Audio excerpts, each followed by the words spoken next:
to the MeMyddleton Show, a place to encourage neo-spiritualists to laugh, love, and learn, while we virtually walk through topics of the spiritual, magical, natural, and occultic world.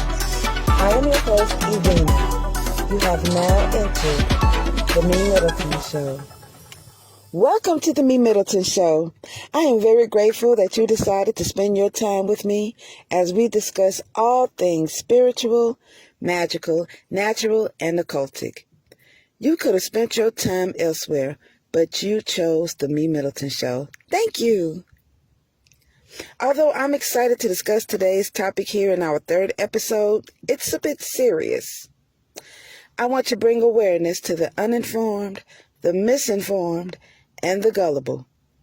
It can cause sorrow, chaos, empty pockets, and a danger to your health and well-being. They can intentionally or unintentionally cause serious harm with no remorse while running off with your money. While the OGs know how to handle these situations when they arrive, I'm going to break this down to the newbies for the purpose of awareness and safety when these situations arise. A particular song comes to mind. The title of the song is the title of this episode. I'll leave the link to the song in the description. Both titles? Fake. I dedicate Alexander O'Neal's song to all of the selfish, money-hungry, emotional, irresponsible folks that's running rampant in these magical and spiritual streets. Here are my top 3 things I've listed to be very cautious about. Number 1, the mystic gamer. Here's where I need to make very clear between one group and versus another, because it can easily be misconstrued between the two. I'm referring to the newbie reader trying to gain experience versus what I call the mystic gamer. A newbie generally is open to learn from experienced mystics and elders. In fact, they hunger for a guide. They want to be, quote-unquote, be graded and develop confidence and schooled on how to do better next time. They also wouldn't charge that much, if at all. They're just grateful the client is allowing the newbie to give them a reading to gain the experience. So if you can, support them. However, the mystic gamer is the one that decided to get into giving readings, not to help people, but to help themselves, to your pockets, while misleading people. A lot of them give misleading information. Information that's likened to a generic reading. Get a protection candle, spell, or ritual, and you and your family and your home will be protected.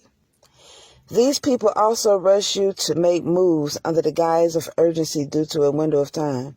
They are rude and disrespectful to their clients. How making your client feel like something, quote-unquote, less than is helping them.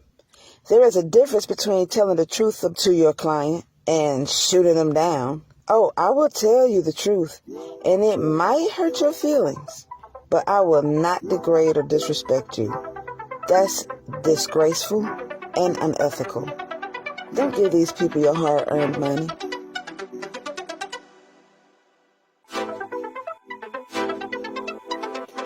Do you have a question that deals with anything spiritual, natural, magical, or occultic? Hey, let me get that question by sending it to www.MeMyddleton.com/questions. Or send me an email to questions@MeMyddleton.com. And I will be more than happy to answer your questions. You never know. Your question may be a topic in a future episode here on the MeMyddleton Show. A dumb question is the one you didn't ask. So don't be scared to ask your question. Your secret is safe with me.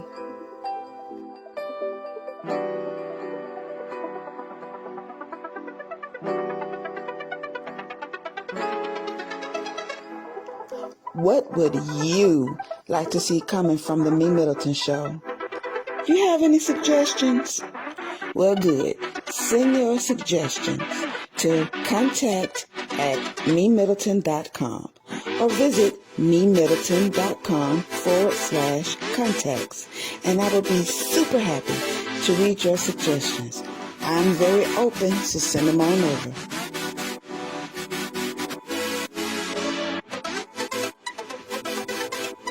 Number 2, not rock-aware, rock-unaware.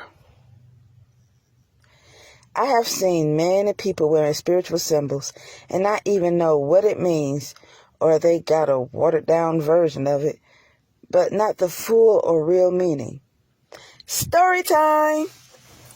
Many years ago, I was having a conversation with a woman who basically hated men. I don't know exactly what she went through, but her conversation centered around how evil the men race is, how they treated women in various ways, such as lower pay rate for exact same job as the men, women taking care of the house and the children and working while the men only work, men executing female mutilation, the way Muslim women are treated, the way they've handled the world, domestic violence and rape. I mean, she went on and on and on again on her man-hate soapbox while being very proud to be a lesbian. I noticed on her left shoulder a very beautiful and very new symbol of the Ankh. For those of you who are unfamiliar with what the Ankh looks like, it is an Egyptian symbol that, in short, means life or symbolizes life. The top part of the Ankh has this weird-looking upside-down egg shape that sits on a fancy letter T. I asked her, "What's that tattoo on your left shoulder?" She replied, "Oh, this right here? This is the Ankh from ancient Egypt." Of course, I knew this already. I'm trying to see if she knew what she had permanently on her arm with all of the man-hate she was spewing. So I asked, "What does the Ankh mean?" She told me that this is the key of life and the original cross, something else the white man stolen, whitewashed, and turned into something negative to mean death for Jesus down on the cross. I'm fascinated at how well she memorized that spiel from whichever Nubian leader she followed. I had to ask her, how does this symbol mean the key of life? Puzzled, she stopped to think for a moment, and then she came back with, "It's just a symbol the ancients created to represent life." Y'all know I had to ask, I replied. With all the arts and sciences they had that the world needed so badly that they had to steal from them, you're telling me that they just made up something real quick and called this weird-looking symbol the key of life? She thought about it and came back with, "You got a point." Y'all know I had to inform her, right? Look at here, sis. I only asked you about your tattoo that's on you forever because your apparent feelings about men. And it looks like you just got this tattoo recently? Yeah, I got it last night. You just might get mad at me then, so I'm gonna move on. How about them Falcons? Nah, What you about to say about my tattoo? What, you don't believe in tatting the body up or something? No, it's nothing like that. Are you sure you want to know? With her annoyed expression, she's urging me to express myself about her Ankh. Okay, you just might get upset with me for this. One thing I strive to not do is teach something I don't know about. The most I'll do with my incomplete knowledge on something is bring it up to someone whom I hope could give me complete or correct knowledge on said subject. But did you know that the funny-shaped circle on top was a handle of the key? It's a space of no beginning nor end, like the zero, like space, like darkness where the womb is. The same space where an energy or spirit that can't be created nor destroyed resides. An energy that comes once the seed from the penis that's right here, as I'm pointing at the bottom vertical line, unites with the womb and plants its seed in the egg in the womb. This union, or spark of life, is represented by the horizontal lines. They didn't just put some shit together and made up some. Each part of it is represented. The key of life is a womb and penis making life together. Throughout my talk, her eyes got bigger and bigger. You mean to tell me that I got a man's penis on my arm? Happily, I replied, yep, you got a dick on your arm. You got left arm dick down last night, and that dicking will last forever, ever, ever.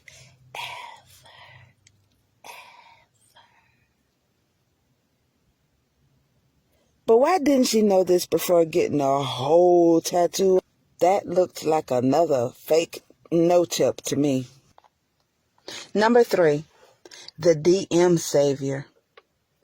Ever received an inbox in your Facebook Messenger or a direct message or DM in your Instagram from strangers with mystic names or extremely long priestess names? Have you ever had that happen? Did they greet you with holy well wishes, asking how you and your family are doing? I'm guessing in Scam Artist Boot Camp that they are trained to talk to you like they're super close to you. Am I the only one that finds that disrespectful? Am I the only one that feels like a line is crossed asking me about my family?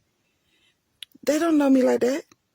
But anyways, they ask you about you and your family after saying something like, may God give you abundant blessings, or something to that effect. Then, after a few days or throughout several days or weeks, they ask you about your spiritual life, followed by how the ancestors sent them to you to help you remove the blockages or the hex that's been placed on you. And they must perform a powerful protection ritual on your behalf within a certain window of time, and that you must act fast before it's too late. Oh my God, are you really cursed? Did everything just go straight to pits? I mean, isn't it so wonderful that your ancestors went to some other stranger in another state, or all the way back to the motherland, to send a message to this one particularly blessed stranger, to let them know that you need help? Isn't it just a blessing? Not send a message through your dreams or through someone at the store you're shopping in or one of your other living relatives. Look here. Since when the pastor of a church come knocking at your door or calling you up, telling you that they were sent by angels and or God, and you must get their special prayer or a special blend of holy water to receive God's love and protection, and you must do it quickly or miss out on your blessing, and the devil will have his way with you in your life? Right. We go to them for spiritual help, okay? They are not supposed to come to us hazing us for spiritual help. And that's for every religion and spiritual path, okay? Now, if a messenger has a message to relay from the spirit world, they'll deliver their message and go about their business, not reach their hands out for your money. If a spiritual leader announces their presence in your town and their distant followers would want to know and be able to go see the leader and even get consultations, right? Yeah, you can do that. They're advertising their presence. They're not knocking at your door with the hand out. It's already a scheduled event that they're coming through. And now everybody's already signed up saying, oh, I want to go see that person. because they've already made a name for themselves honorably, I hope. For the most part, the ones that I know of, honorably, they've made a name for themselves. They're highly known and greatly admired. And their work must mean something for the number of people to be like, oh, they're coming to my town? Yes, I'm going to go see them. I mean, that's okay. They ain't knocking at your door saying hi. I'm in here in town and I could do this, that, and the other for you in your life. And you must hurry before time runs out. Nah, they don't do it like that. I need you to know that those people that's in your social media inbox or DM are the ultimate fakes. They are scammers. Do not buy into it. Press delete. If you've given them money already, you've been had. So stop.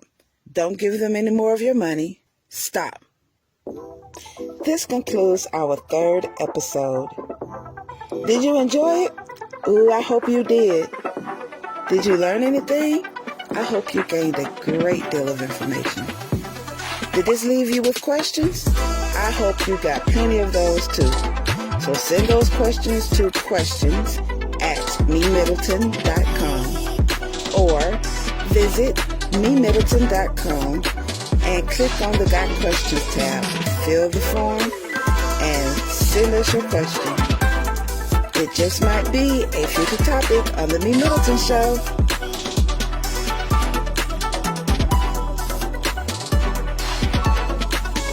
What would you like to see on the MeMyddleton Show?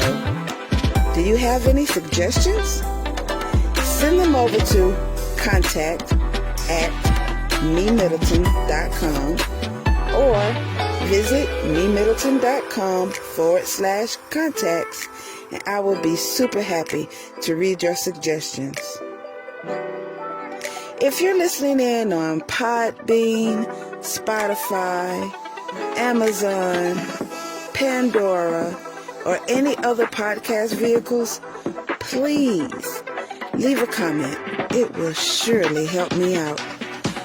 If you're listening on YouTube, also leave a comment. Also click on the thumbs up button. Also click on subscribe. Also click on the notifications bell to not miss out on when the next episode is out. And be sure to tune in next time as we finish off the list from episode 2. Remember there were issues 5, 6, 7, and 8 to be discussed? Come back so that we can continue learning how to not disturb Grandma's house in episode 4, the do's and don'ts of the new ghetto spiritualist, part 2. And remember, proper prior planning practically promotes persistent productivity and proud, pristine performances. Now, go practice your craft and perform. Until next time.